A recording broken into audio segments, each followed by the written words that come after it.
Now that we've learned how to create shapes and we've learned how to edit them and do all these things, it's time to show you one of the coolest tools in Illustrator. It's a tool where essentially you could find any picture and vectorize it. All right, so let's create a new image first. So we're gonna go to new for our artboard. I'm gonna go just straight to that 800 by 800 one artboard, 800 pixels by 800 pixels. It's an easy one, and we'll just stick with that size.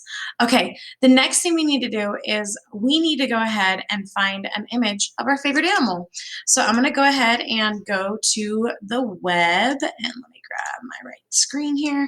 All right, I'm gonna go to the web and I'm gonna search for a giraffe. That's my favorite animal. And I'm gonna go to images here.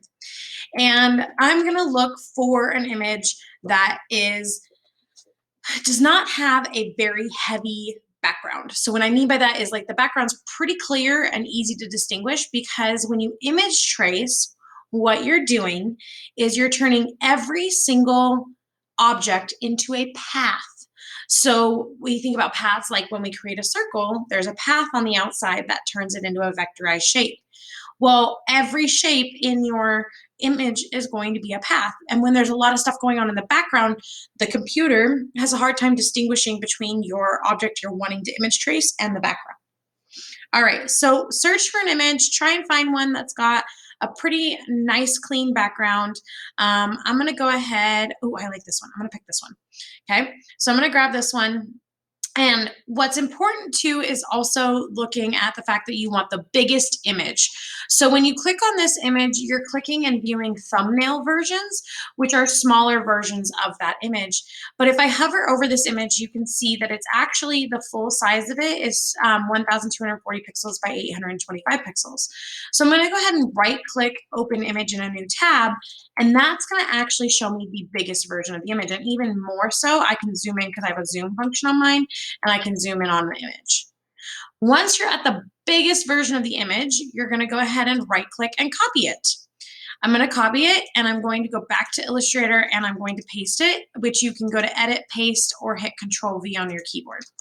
So I'm gonna go ahead and paste that in, and then I'm gonna zoom out. It's okay if it's bigger than the artboard, not that big of a deal for right now. Okay, so once you have your image into Illustrator, and if you need to go get one and put it in here, pause the video here so you can move on. What we're gonna do is we're gonna image trace this. Now, my little screen here of me is over the fact that I have a quick action under my properties. So when I click on the image and it's selected with the bounding box, you have your properties panel. If you don't have your properties panel open, you need to go to Window and you need to go down to the P's and hit the check mark for properties and it'll pop up. In properties, you have like the ability to transform and rotate this, flip this image. You have all the things we've looked at for appearance, stroke, and opacity. You have alignment tools, but then down here at the bottom, you have quick actions. Quick actions allow you to mask this image, crop it, unembed it, and image trace it. Right now, if we zoom in, I'm gonna go ahead and go over to like a piece where I could see a difference in here. And I'm gonna zoom in really far, so I'm gonna alt scroll. You will see that this will pixelate. Even though we are in Illustrator, this image will pixelate because it's a pixel image.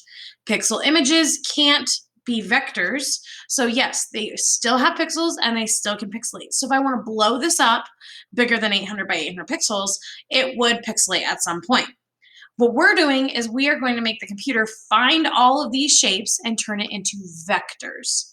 So I'm going to go ahead and image trace this. And when you image trace it, it gives you a bunch of options. I'm going to go ahead and start with a high fidelity photo. This may take a moment depending on your computer. It might come up with a screen like this where it's progressing through finding all of the different pixel clusters and it's going to smooth the paths. You need to give it a moment to go through this process because sometimes it takes a little bit.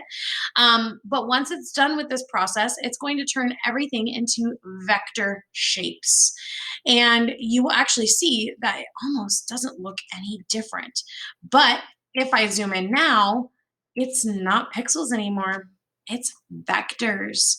Okay, so these are paths. I mean, look at this. This is a curved path. No matter how far I zoom in, it still looks like a curved path. Okay, so it actually vectorizes, and you could almost not tell at this stage. That's pretty cool. I mean, that looks like almost exactly like the photo did, right? So that's a pretty cool thing. So now if I blow it up, it's not going to pixelate. It's going to stay the way it is. It's going to keep allowing me to view exactly what it looks like. And I don't have to do anything because it's all a vectorized image. That's pretty cool. Now, the more you zoom in, obviously you're going to start seeing vectors and those kinds of things, but that's a pretty legit and cool image right now at a high fidelity photo. But maybe you want to make something more rudimentary. So for now, let's save this because we're going to work with it in the next couple of videos. So I'm going to go File, Save As, and I'm going to save it as image trace. Oh, I'm going to put my last name at the beginning. Sylvia's image trace practice. Alrighty, save that and we'll continue with it after the compatibility here in the next video.